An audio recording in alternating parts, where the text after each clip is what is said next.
Ladies and gentlemen, you're watching Paradox of Sports with Jack Sentner. All right, here we go. Paradox of Sports, episode 58. Jack, what's going on, dude? Let me rename myself. Oh, yeah, hold on. Let's do it live on the air. Yeah, we did it. All right. There we go. Jack, what's going on, buddy? Nothing much. I'm sick right now, but I decided, I did the same. Sick of your mother or like just sick in general? Sick in general. Okay, good answer. Dealing with some sinus problems. I have the cough. Yeah. Is it allergies? I don't know. It's like back. It's not a. Oh, yeah. You got the drainage and all that. That sucks, man. Yeah, I've had multiple bloody noses too. That's the dry air. That happens up here too. And I have no shame in it. I don't care. I am a bit of a nose picker, but there's nothing worse than when you're not picking your nose and it just starts bleeding. Because then everyone looks at you like, well, just quit picking your nose. I wasn't picking it, but they never believe you. They make fun of you for it. So what have you been up to? We haven't had a baseball game in the last couple of weeks. School's out. Is it just a lull in the schedule, or have you guys is there something going on with like the scheduling of the games and stuff? Just like a drop in the schedule. There was a game that got canceled because of rain, but on Wednesday we're gonna have a doubleheader. Nice. How's the team? The team, we're doing all right. Our record in league play right now is like 2-6. Where are you at age-wise now? Are you the oldest one now, or are you the youngest one? I'm the oldest one. I'm the second oldest one on the team. Gotcha. So you're at the top end now. This will be the last year. You're the oldest, and then you'll be the youngest next year. No. We're more than likely all moving up the league. So. Oh, gotcha. Okay. What cool trips and stuff moving forward to the summer? What do you have planned there? So this weekend we're going to Dodge City for a baseball tournament. Beautiful this time of year. You'll be dodging hailstorms and tornadoes and all kinds of stuff. I remember we saw a tornado. I'd say the first year we were at Dodge. Yeah. Yeah, and also we'll be going to the Field of Dreams for a baseball tournament. And then me and a couple of my friends are going to Washington, D.C. and New York. So what's the order of that? So do you go to Field of Dreams first and then you head to New York, or what's the order of operations there? I think it's Field of Dreams first, then D.C., then New York. I'm not sure. Oh, wow. And then, which I know you don't want to hear this, but you're going to do all that. And then you know what? It'll be school again, man. Like it's cool to have your summer planned, but then when it's booked up like that, it just flies by. What sports have you been watching lately? Where are you at in your fandom? I've been watching a little bit of baseball. Rockies are terrible, though. They're hard to watch, man. Yeah. So September 29th is the day they're going to have 100 losses.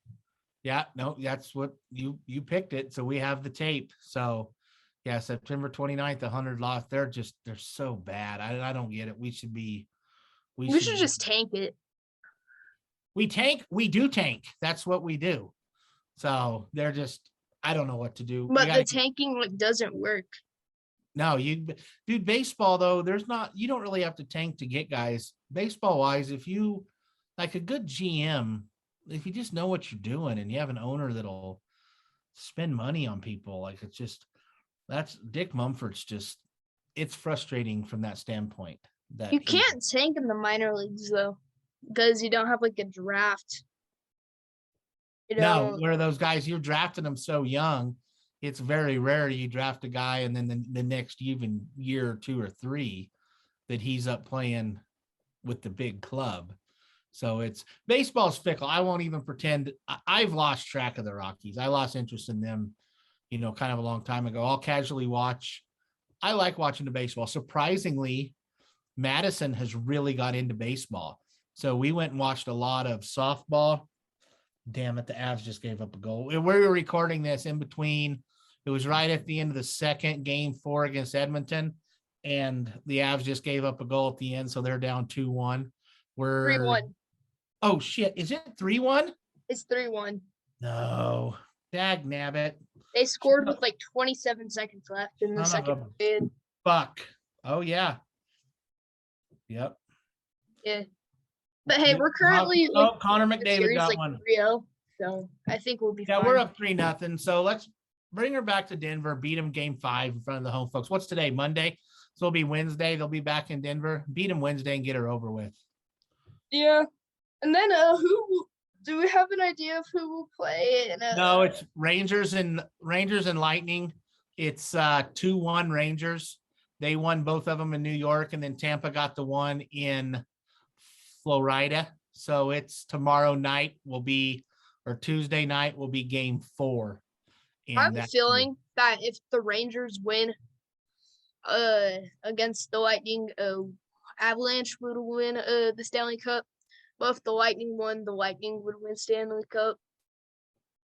See, I'm the opposite. I worry more about the Rangers than I do the Lightning. I think the Avs will kind of run and gun with the Lightning a little bit. And the Rangers play a weird style of hockey.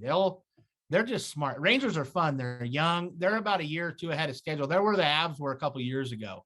So the Rangers are ahead of schedule, which is scary because they're, essentially playing with house money. So yeah. Hey, we're probably gonna knock Connor McDavid out of the question. It's probably gonna be like he's gonna be one of the greatest hockey players ever. That's what a lot of people say.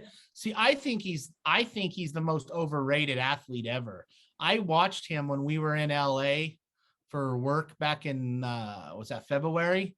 I went and watched him play the Kings, and I just wasn't impressed. I think McCarr's better than him. I think McKinnon's better than him. So, and maybe I'm wrong. He scores a ton of points, and maybe they're just in a situation where they haven't built the team around him. I don't think he'll stay in Edmonton. I think when his contract's up, he'll come to a big market. He might end up in LA like Gretzky did. So, and then maybe that'll turn it around for him, because I just don't know. I don't know if he has the full skill set around him right now to win a cup in advance. I mean, they should have never beat Calgary, and they did, I guess. So, I mean, hell, you never know. So, yeah. But I got a few more questions. Yeah, go ahead. Also, the New York Rangers roster isn't the best. I think it's only because they have one of the best goalies in the league, Igor Shesterkin. Hands down, he's the number 1 goalie right now. Yes. And you can ride a hot goalie. You can ride a hot goalie for a long time. But then up front, they don't have much. They've got Panarin on the left wing, and he's pretty good. Yeah. No, I mean, by no means do they suck, but they're, I don't know. We'll see. I want to see Avs Rangers finals just because it's a great uniform series, and I want to see the Avs at Madison Square Garden. New York's the market. Like, that would be awesome. So there are 2 questions though I darn sure want to get your opinion on. Let's get to the guest first, and then when we come back from that, I have 2 questions about stuff that happened this week. I gotta get your opinion on. So if you want, go ahead and tell everyone who you and the executive producer sat down and interviewed earlier this week. Okay, so me and my dad, we sat down and we're introducing a golf reporter. He works on site and in the stand area. I think that's what it's called. Yeah. Also works with Morning Drive. Please welcome Damon Hack. What is up, guys? It is Jack here. I'm doing this with my dad. And please welcome our guest, Working with a PGA Tour, a reporter, and a commentator. Please welcome Damon Hack. What's up, Jack? How are you? Good, are you? Fantastic. All right, let's get started. When did you become interested in golf? Yeah, for me, it was probably the mid-1990s. I was in graduate school, UC Berkeley, and this guy in college by the name of Tiger Woods came on the scene. He was at Stanford. He was winning U.S. amateur tournaments at the time. I was covering, preparing to cover professional sports. I was a big basketball fan and baseball fan and football fan. And here comes this Californian like myself, Pac-12. I went to UCLA. He went to Stanford. I'm like, who is this Tiger Woods kid that's winning all these junior tournaments and amateur tournaments? So that's how I got interested in golf, started reading some golf literature, books, novels, magazine articles, newspaper articles. And this kid just took the game by storm. And I found my interest kind of growing outside the big three of football, baseball, and basketball. And that's how I got interested in golf and covered Tiger Woods's career first as more of a fan. And then when I became a sports writer, I was fortunate enough to start covering golf. And I've been covering golf now off and on for more than 20 years, most of which has been the height of Tiger Woods' mania and his incredible run on the PGA Tour. Before you started covering golf for the Golf Channel, you were at Sports Illustrated covering golf and the NFL. Talk about writing for the biggest sports magazine in the world. Yeah, it was awesome. I had a very cool job. In the fall and winter, I was covering the National Football League. In the spring and summer, I was covering the best golfers on the planet. So it was two very different sports, but two very passionate fan bases. Football fans are incredibly knowledgeable and passionate about their favorite teams. And with the growth of fantasy football, I mean, it's been amazing to see just where football is today. And also working for Sports Illustrated, having the opportunity to write cover stories.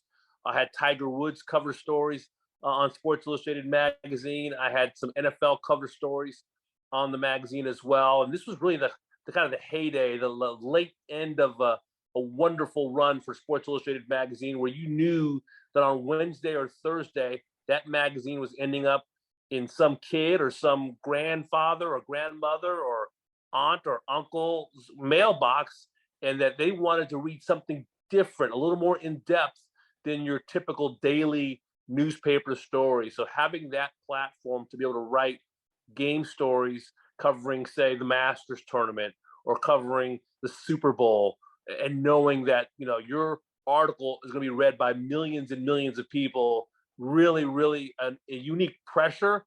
But I looked at it as a great opportunity. Now, one thing that Jack doesn't understand is how big Sports Illustrated was.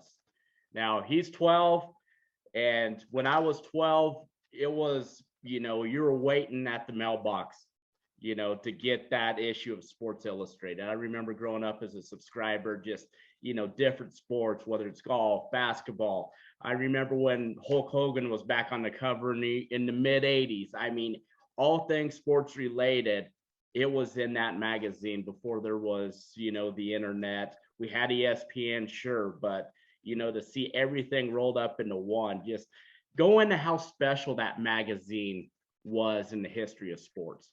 Yeah, I was like a lot of kids in the 1970s and 80s. When I came of age, I was able to become a subscriber myself. And for me, it was having like a Kareem Abdul-Jabbar, SI cover, or Dr. J. I was a huge Laker fan and a Philadelphia 76er fan. So for me, the NBA was huge. In the 1980s, you had Magic and Bird, and then later Michael Jordan coming on the scene. So like a lot of kids, I collected the magazine. I'd put the covers on my wall. So I had almost like a wallpaper of Sports Illustrated magazine covers.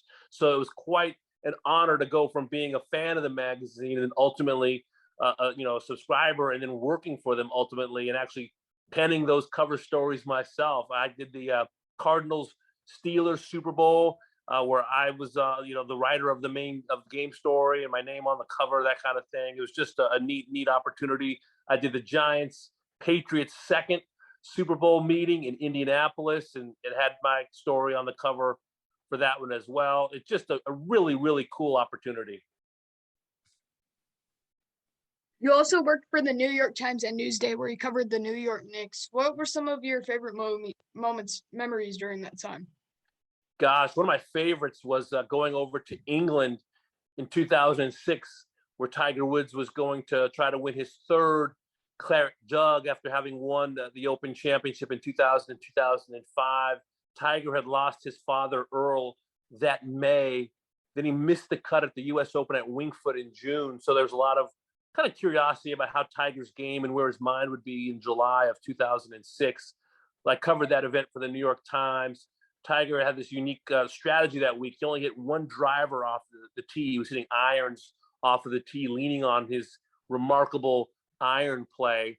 And he ends up winning that golf tournament. And afterwards, he was just crying in tears, knowing that his father was probably watching from above, but missing his presence at major championships. So he was like literally heaving, sobbing in the arms of his caddy, Steve Williams. And to be able to capture that moment for the readers of the New York Times was just really, really powerful. Also, I remember some of my football stories. My first two football features, first two ever articles for the New York Times were features on Peyton Manning and Drew Bledsoe. Peyton Manning at the height of his power with the Indianapolis Colts, and then Drew Bledsoe on his way out of New England, having signed a contract with the Buffalo Bills, and how excited he was to stay in that AFC East, hoping to ultimately take down Tom Brady and the Patriots for dominance in that division. Didn't quite happen that way, but at the time, Drew was very happy to have an opportunity to start for a football team again, because you may recall that Tom Brady replaced Drew Bledsoe as the starting quarterback for the New England Patriots. So my article was on how Drew was getting a fresh start with the Buffalo Bills. So I'd say Tiger in England and covering Peyton Manning and Drew Bledsoe as feature stories for the Times. Some of my favorite moments writing for the newspaper that's considered the paper of record, not just in the United States, but around the world.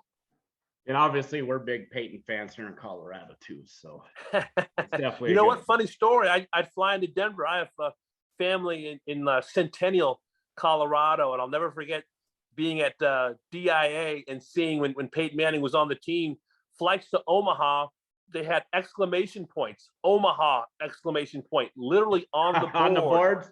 On the boards there. So you'd see Newark and Philadelphia, and you see Omaha, and the Omaha flights all had exclamation points as a tip of the cap to Peyton Manning. Yeah, and he certainly adapted to Colorado and Denver and made it his home. I mean, I know that was tough getting released from the Colts, which I don't understand why Irsay was sinking, but yeah. I'm glad he had a memory lapse back then so we could get him and have a couple Super Bowl runs. And he's done a lot of great things for city of Denver and Colorado, and hopefully he'll mentor this new guy, Russell Wilson, we have too. So yeah, Elway, Peyton Manning, and now Russell Wilson. That's becoming kind of QB central there in the Colorado Mountains. Yeah, we have a few year gap in between them, but it's certainly worth the wait to get those guys. No doubt. Even spent some time covering the San Francisco 49ers for the Sacramento Bee after you got your master's degree from UC Berkeley. How was your experience in Sacramento and for the 49ers? It was incredible. That was my first really big job covering the Niners as a beat writer. I got to Sacramento in 1996 as a summer intern, spent the summer there, then spent my first year, so it would have been fall of 96 to the summer of 97, covering various sports, mostly as a backup writer. I'd pop into an Oakland A's baseball game from time to time, or do a Sacramento State feature on a player. San Jose Sharks were big in hockey in California at the time. I'd drive down from Sacramento to San Jose. Then the summer of 97, there was a kind of a gap in our sports department where there'd been some guys who had covered the 49ers before and didn't want to travel anymore for whatever reason. Some had families and wanted to spend more time with their kids. So I'm here basically a year out of college. And the sports editor said, Damon, do you have any interest in covering the 49ers for us? And I said, I'd love to give it a shot. They said, well, we're going to give you training camp, 1997, in basically 5 weeks or so to write some stories. And depending on how you write, we'll perhaps offer you the Niner beat, in the fall once that training camp is over. So I headed up to Rockland, California. It's a suburb outside of Sacramento where the Niners at the time were holding training camp, and I wrote some features on the players, and I covered some preseason football games as well. And after that month or so was done, I ended up being offered that job to cover the Niner beat, and I did it for 3 years, covering the likes of Jerry Rice and Steve Young, and just some of the absolute legends of the game. And for a young reporter to be working alongside some great football writers in the San Francisco Bay Area, traveling with the team, covering their practices day to day, was really a wonderful kind of teaching moment for me to see how it's, the real seriousness and how you have to pay attention daily to things happening inside the locker room and moves that are made and training camp and trades and, competition among quarterbacks and the defensive linemen and how the offensive players compete against the defensive players. So for me, covering that beat, which means you're on it like basically every day, taught me a lot about the doggedness and how you have to really pay attention to detail in covering that football team, because the Niners, coming off of, having been already a Super Bowl team with Steve Young and then 4 times before with Joe Montana, you talk about a passionate fan base. So the Niner fans all over the world, but especially in the Bay Area, in San Francisco, or even in the state capital of Sacramento, they want to know every single detail about their football team. So it's fantastic training for me as a reporter. What was it like joining the Golf Channel in 2012? It was a remarkable time for me. We were talking about the heyday of Sports Illustrated. Things started to shift a little bit from an advertising standpoint. SI always had this robust advertising kind of effort every week in their magazine, a presence, I should say, of just great advertising. It was a thick magazine. And then as the internet grew, that advertising presence started to dwindle a little bit, and things started shifting more from magazine, paper, newspaper to more online. So at the time, SI was offering buyouts to some of the writers. At the same time, I knew some people at Golf Channel in their production side that were looking to add some broadcasters as they were kind of shifting some of their programming in the like sort of in 2012 for me. So I actually had a coffee date with one of the big time producers at Golf Channel. I had lunch with another important VP at Golf Channel. This would have been in the spring of 2012, saying, Damon, we're making some changes at Golf Channel. We know you covered golf for a long time for the Times at SI. Would you consider coming to Golf Channel? And I said, absolutely. So I did like a week-long tryout, basically, for the morning drive program. On that Friday, after doing it for a week, they called my agent and offered me a job. So I had already done a little bit of TV, kind of dabbling here and there, but mostly as a contributor, someone who was writing for newspapers or magazines who would lend his voice to a TV show from time to time. But this was going to be a job change, going full-time television. And it was really a challenge, but I found that I really enjoyed the camera, didn't feel nervous talking on television, enjoyed the different kind of media muscles that I was going to be exercising as someone on TV. So yeah, since 2012, this is the longest job I've had now. We're talking 10 years now, having worked at Golf Channel, having traveled the world and the PGA Tour and occasionally the LPGA. It's been a lot of fun standing in front of the camera, holding a microphone, and telling stories in a different way. At select PGA Tour events, you're also an on-site reporter. Did you interview anyone, and if so, who? Yeah, quite a bunch of players through the years. I've interviewed Tiger Woods on camera, Phil Mickelson. I've been to Jack Nicklaus's home back in the day. The late, great Arnold Palmer, was able to visit him at his office the same year, 2016, which was the year he passed away. Just a few months before that, I got to go to his office with a handful of reporter friends and spend that time with him. Probably the most fun was interviewing Tiger Woods just this past April as he was making his comeback to the Masters following that very frightening car accident. And I got to interview him about his body and how he felt going into the first major of the year. And he said, hopefully Humpty Dumpty is put back together and can hold up this week. And I just love that, one of the greatest athletes of all time kind of referred to himself as Humpty Dumpty being put back together again after the surgeries and the rehab that he'd done. And for someone who's pretty serious most of the time, it was kind of a nice little self-deprecating moment between Tiger and myself. So definitely interviewing Tiger in April as he fought to make it through 72 holes on that leg that's still healing up to this day. One of my favorite moments covering golf for Golf Channel. And we keep talking about Tiger, and obviously when Tiger makes the cut of a tournament, or just, you know, playing like Tiger normally does, what does that do for the sport of golf? And as far as viewership, I'm in the advertising industry. I work for the local CBS affiliate now. Prior to that, I was in cable, so I'm selling Golf Channel commercials on the Golf Channel for our local cable systems. But when Tiger is in the hunt, just the viewership of golf just is tremendous compared to it's when amazing. he's not. Why is that? It's because there's just been nobody like him. I think the fact that even at 46, and the best way I can describe it is being at a practice round with him on Monday of Masters Week, which is usually a pretty sleepy day.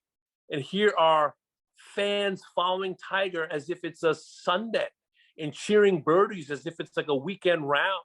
And this was just the patrons at Augusta showing him so much love. And as great as these modern players are, and they are great, there are a lot of them, none of them has distinguished himself as being a transcendent athlete.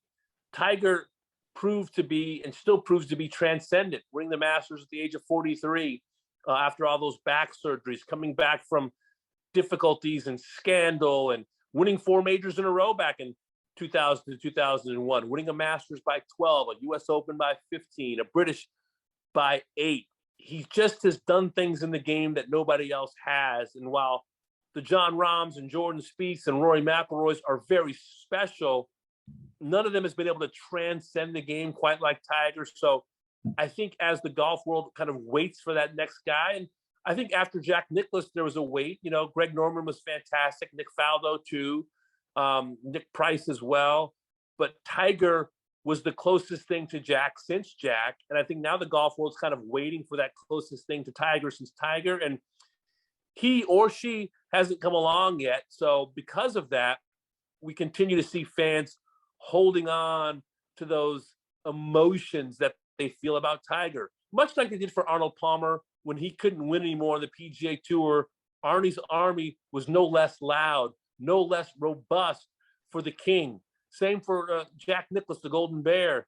Even when he couldn't win anymore, his fans wanted to believe and wanted to remember those good times along the way to 18 major championships. In much the same way, they know that they're watching history every time Tiger Woods tees it up.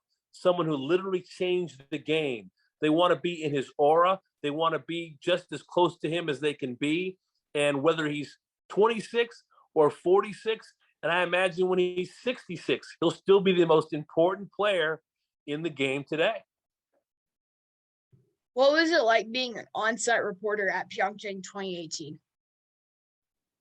Say it again. What was it like being an on-site reporter at Pyeongchang 2018? Oh, gosh, yes. The Olympics, it was cold, first of all. I was in the mountains of Korea, not too far from the North Korean border, by the way, and I had never been colder. I was covering biathlon, which is the combination of skiing, cross-country style, and then rifle shooting. And to see these athletes have to power their bodies, get that heart rate up while they're skiing, you know, uphill or, you know, flat, and waiting for that little slight downhill, and then have to slow down their heartbeat and slow down their breathing to be able to hit a target some 50 feet away. It was just so cool to see the absolute difference in the skill sets required in biathlon. When I got back from Pyeongchang, I got to walk with Tiger a little bit inside the ropes during a practice round at Bay Hill. And I said, hey, man, I just got back from the Olympics. I covered the biathlon. And he was fascinated about the fitness level. You know, Tiger's in great shape also, but he was like kind of tipping his cap to the athletic skill and stamina of these biathletes, many from Norway and France and Germany and Sweden, and just how they were able to be so fit, but also so focused in two completely different disciplines. So it was fun for me to learn a sport that I knew nothing about growing up, and to have to prep and learn to ask the right questions and to meet some new personalities outside my typical realm of golf. What other sports have you covered? So I've covered mostly golf and football, but I covered the New York Knicks for a couple of seasons early in my sports writing career for Newsday, which meant Jeff Van Gundy was the coach. I had Allen Houston, Latrell Sprewell, Patrick Ewing. The Knicks were kind of snake bitten, especially in the era of Michael Jordan, and never able to win an NBA title.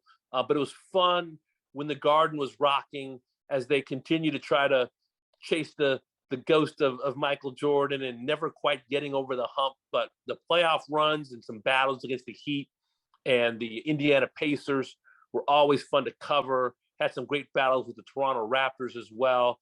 So I'd say outside of golf and the NFL, covering the Knicks was really fascinating. Covering the 49ers, a lot of fun.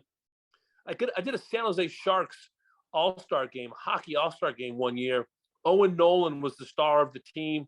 And that year, the Sharks were the host of the All-Star game, and Owen Nolan had a hat trick, 3 goals in the All-Star game on his home ice in San Jose. And I always thought that was pretty cool to be able to cover that and write that story for the Sacramento Bee many, many moons ago. But I've been fortunate to touch so many different sports in my career as a sports writer and broadcaster, and the Olympics has added more of those unique opportunities as well. I just love the incredible focus that athletes must have to compete at the highest level in whatever the chosen endeavor. What do you do in your spare time? Great question. I play a little bit of golf myself. My sons are tennis players, so I spend a lot of time schlepping them from home to school to tennis practice to tournaments. And I say schlepping. My wife and I absolutely love it. It's fun. I have triplet boys. They're 11 years old next week. And Triplets? they just, I have triplets, 3 boys. And they're sports crazed. You know, we watched Warriors Celtics. Let them watch the first quarter last night because it's a little late here on the East Coast. But they are as sports crazy as I am. So to be a dad who grew up loving sports and having 3 boys who love sports, it's fun to share that with them. I get to hit tennis balls with them, shoot hoop with them from time to time.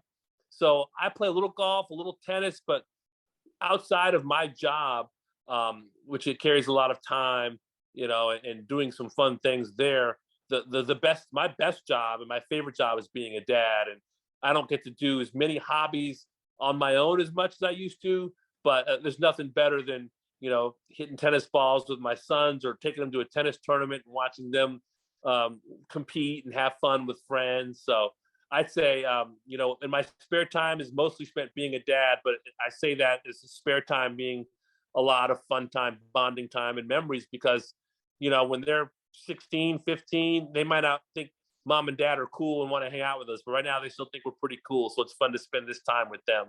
Absolutely. Amen to that. We are in the same boat right now, especially both these guys.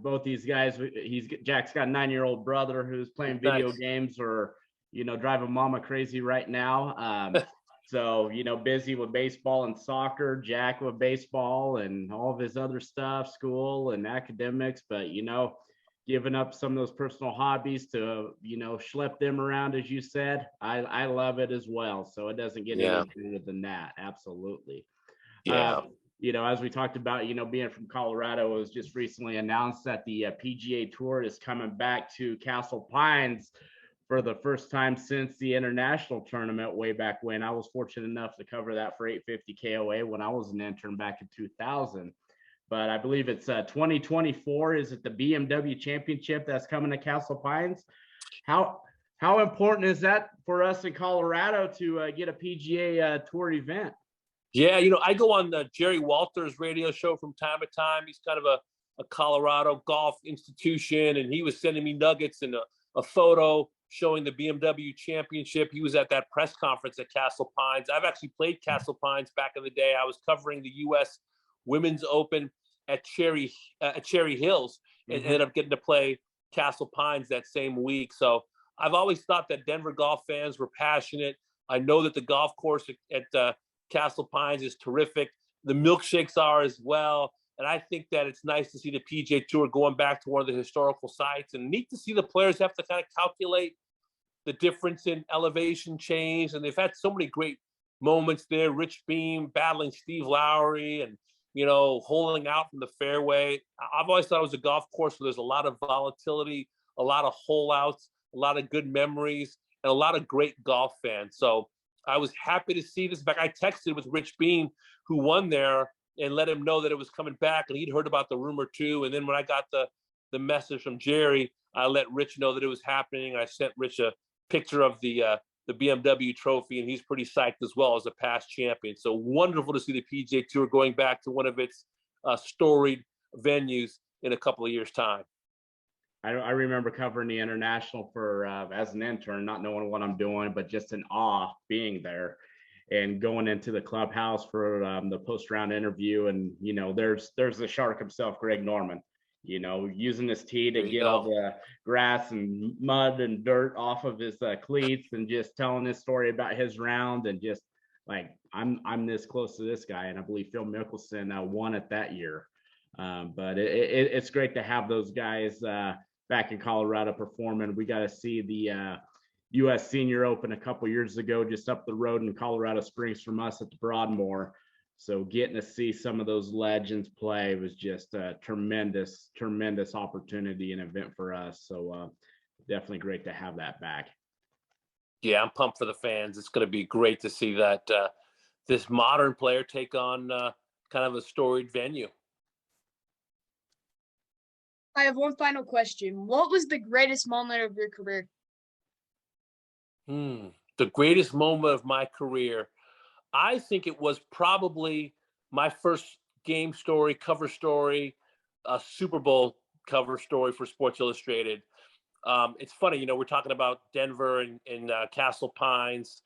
Rick Riley, who spent a lot of years in Denver, was one of the great Sports Illustrated golf writers and football writers. Mike Silver was another great football writer. Both of them were in that press box before I was writing my first Super Bowl game story for SI. They came up to me before the kickoff and were like, "We are the football writers of Sports Illustrated Game Stories Past.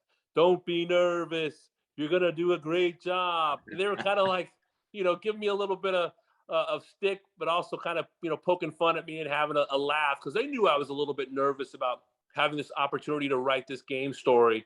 Steelers against the Cardinals, Ben Roethlisberger against Kurt Warner. You had James Harrison, you had Larry Fitzgerald, you had Santonio Holmes, some great players. And I was so jazzed and nervous and excited. And I got back to the hotel room, after that game, and just everything kind of came together. I had some great imagery that I could write from. I was able to talk to the right people after the game. I got a one-on-one with Ben Roethlisberger walking to the team bus, and saw some wonderful things in the locker room. I was able to capture some scenes, and to be able to feel the pressure of writing a cover story for SI, and then coming through and pulling through and writing a story that you think is pretty cool, and your editors think is pretty cool, and your family thinks is pretty cool. It's just, to be able to feel pressure and to pull it off is a really fun feeling. So to me, I've done a lot of great things covering the Masters, covering the Olympics, but that first game story for Sports Illustrated, pulling it off, has a special place in my heart to this day. Wow, those are just some amazing stories that you've shared. So again, we appreciate you taking the time to connect with us. And kind of in the world, I mean, you're on this scale when it comes to reporting and the journalism side of sports, but there's also a group of us that based on your efforts and your coverage, we're able to place advertisers within this content and programming. And there's always some connections in this world. So got to give a shout out to my former coworker in the radio business, Neil Cohen, who was able to get us connected. So there, it's a big world, but it's also a small world. So big thanks to Neil for connecting us. And obviously people that'll be tuning in will be like, who the hell is Neil Cohen? Well, we also got a lot of followers and a lot of coworkers who know Neil very well. Just a great friend, great person. But you got any good Neil Cohen stories for us that we can share? And I told him he would get an opportunity on the Paradox of Sports Aftermath show to defend himself if needed. But what do you got for us in the world of Neil Cohen? Oh my gosh, Neil was one of my great mentors when I was doing radio in college at UCLA. So I definitely know who Neil Cohen is to this day. We keep in touch, send each other notes. A couple things I remember about Neil back in college, he had like one of the coolest like shag haircuts, kind of the curly brown hair, kind of, party in the back. He was just kind of like, looked like a surfer, like walking into the studios of KLA radio, 5:30 a.m., 99.9 cable, Century Cable FM. That was our call sign and our where you could find us on the dial. Even if we had a limited listenership, Neil kept it very, very, loose but serious. We wanted to know that we were putting out good programming and that we were making tapes and we were getting reps and going to Poly Pavilion to announce basketball games or the Rose Bowl to do football games. He cared about every single student on campus that passed through those halls of KLA radio. So a fantastic mentor. He had me reading the Canterbury Tales out loud, working on enunciating and speaking clearly. And I still have a copy of that book somewhere in the house because Neil Cohen suggested I pick it up some 30 years ago. And another story, he's been a lifelong Broncos fan, as you know. So we used to go to like Raiders Broncos games. I know he went to at least one at the old Coliseum, and he had like this kind of tattered orangish blue sweatshirt, and mostly surrounded by Raider fans. But he kind of kept his head high and his shoulders back and walked as tall as he can because he's not that tall. No. But it takes a brave man to be a Broncos fan in enemy territory. But we went back and forth quite a bit and always have had a lot of fun talking about life and sports and you name it. But one of the great mentors when I think back on my sports career in journalism. All right. Amazing story there. Damon Hack with the Golf Channel taking the time to join us here on the Paradox of Sports. And, look forward to coverage for some of these upcoming tournaments here on the PGA Tour, and you definitely reach out when you're here back in Colorado, and hopefully we can hook up again soon. Sounds great. It's great to be part of the show. Jack, thank you. Matt, thank you. You guys, nice father-son duo making things happen. It's a lot of fun, and thanks for your patronage and watching Golf Channel from time to time, and I hope we get to chat again soon. Absolutely. Damon Hack with the Golf Channel. We want to thank Damon for taking some time. I think the word you were looking for earlier, Jack, he works, I believe it's in the gallery. Is that what they call the fans? Yeah. They're along the line is the gallery. So, okay, before we get out of here, there's two things I want to talk to you about. First of all, Monday, it was reported that, is it Joseph? Oh, no. Rob Walton is buying the Broncos, $4.5 billion. Are you excited to have like the Walmart family buy the Broncos? I mean, money-wise, I'm really not, because they've got like the everyday low prices and stuff at Walmart, and they'll probably be lowballing the team's financial strategies. So you worry about their business approach in the store trickling into how they decide to manage the sports team that they own. Yeah. That's not a bad, that I never thought about that. That's not a bad take whatsoever. The Kroenke that owns the Avalanche, Nuggets, Rapids, Mammoth, Stan's wife is cousins with the Waltons. So there is somebody they can lean on a little bit. I don't know what rich people talk about at parties. So I don't know if this is stuff they'll discuss and stuff will come up, but at least they're, they have a decent idea. Of course, Kroenke's, the fact that you can't watch Avs and Nuggets games locally in Denver for 2 years is asinine because you've had one of the best hockey teams and then arguably the best basketball player on the planet the last 2 years. And Walton's a smart guy though. He like leads one of the largest supermarkets in America. He Yeah, owns it. yeah, they're billionaires. They're not dummies. So hopefully, just for fun, they decide that they're gonna take the Broncos up. Now, do you think, are you in favor of them moving out east and building a big complex, like a covered stadium, kind of like the Cowboys have, in the hopes of hosting a Super Bowl in the future? Yeah. I think our time will come that we'll host the Super Bowl in the next 5 years. I think and I hope that they will kind of take the blueprint that Kroenke did when he built that stadium in LA, when he built SoFi. And I would love to see them build something like that out kind of maybe east or right around the airport, wherever they can get some cheap. I want to say maybe they've already bought some land out there or something, but it would be cool if they put a big complex out there and had a big fancy stadium they could close the roof on and whatnot. Like, I think that would be awesome. Yeah. They could also try to like work with like younger like football camps, Oh yeah, have a big, like a facility. Yeah. Have you ever toured the stadium in Arlington, AT&T? Never been. Jerry's World. When we went there, Aunt Jill got married, I don't know, 7 years ago. Hot as balls. First weekend August in Dallas, dude. It was hot as balls. Now I'm not built for that. It was not fun.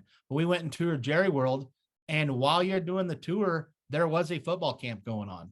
That stadium, it's rented out and used 24/7. Like, they keep people in there, they use it. So that was pretty cool to see all the young kids out there playing football and kind of doing their thing. So if Jerry Jones was like on any other team, if he was the owner of any other team, let's say like the Indianapolis Colts or so, yeah, I have a feeling the Colts would be like playoff contenders pretty much every year. Yeah. Because he knows how to keep his players healthy. He knows how to is able to somehow make them play better. The Cowboys. Yeah. And I don't think Irsay's a bad owner. Irsay's one of my favorite owners. It's just they've just had a little, it's the same, man. It's the same with every team, dude. You got to have a quarterback. And after Manning, they've just, luck. And then when him retiring and stuff, you burn a big draft pick on a quarterback like that and he gets out of there. It's hard to try to go back through the draft. They took a chance with Wentz, but he didn't mess around. Like Irsay, they gave Wentz a couple years and he didn't do it. And they said, nope, we're going to go somewhere else. So they paid. So they went with Matt Ryan, and then hopefully that works. From the sounds of things, the report, I watch McAfee almost every day. It sounds like they are very happy with what Matt Ryan showed up with and what he's doing. So maybe, yeah, I don't mind. I like the Colts. I don't have an issue with the Colts being good. He'd be a very good veteran quarterback to add on a team full of youngins. Yeah. You got to keep him healthy, keep him standing upright, keep him healthy. So I don't think they really have that many older guys on the Colts offense. Maybe some on the defense. But they got, what's the offensive lineman's name? Don't they have one of the best offensive linemen in the league? They have Quentin Nelson. He's like, yeah, Quentin. Yeah, he's a badass. So plus he'll protect Matt Ryan for a guy that like can't scramble for at all, save his life.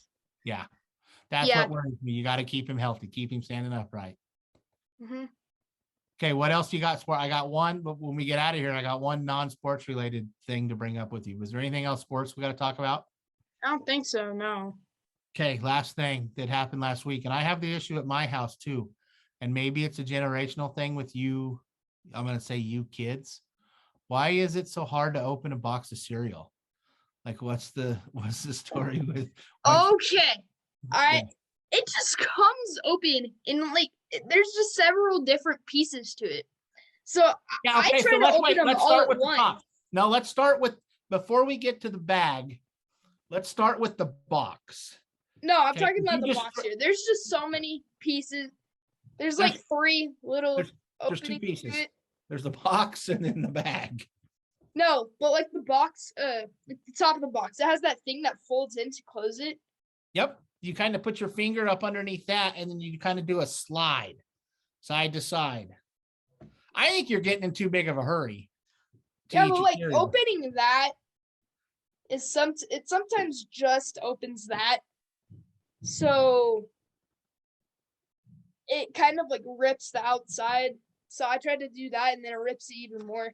It's just confusing. I mean, the bag is fine, but the box is the struggle. Oh, so you didn't tear up the bag, you just tore up the box. Yeah. Oh, okay. I thought you tore Right. up the bag too. Okay, that was my fault. It was a misjudgment on my part. I have destroyed the bag as well and opened it and it tore down the side and cereal went everywhere. And the way our cupboard is, like we put our cereal down at the bottom and you have to turn it on its side. So if that box is ripped up, then if you're not careful, then the bag's ripped up and the box comes open and cereal falls on the ground, and then Aunt Jan yells, and it can be a situation. Yeah. Okay, well, I'm gonna get back to my halves. Hopefully we come back. If not, we'll get them in game 5. Want to thank Oh, Damon. guess what? I also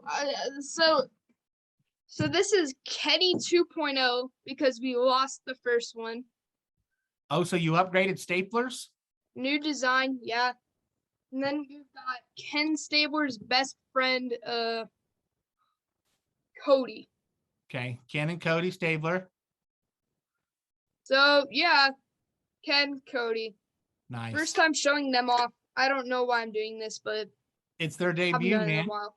It's their debut. Okay. Yep. Thank you, Damon, for taking some time.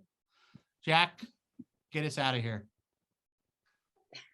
Thank you guys so much for watching this. Be sure to like and subscribe to us on YouTube. Follow us on Twitter, Facebook, Instagram, or wherever you find. I can't get over the paradox of sports. And comment down below how you think the Broncos' new owner will do. Hey, that's a good question. Right on, dude. We'll catch you later. All right. Yeah.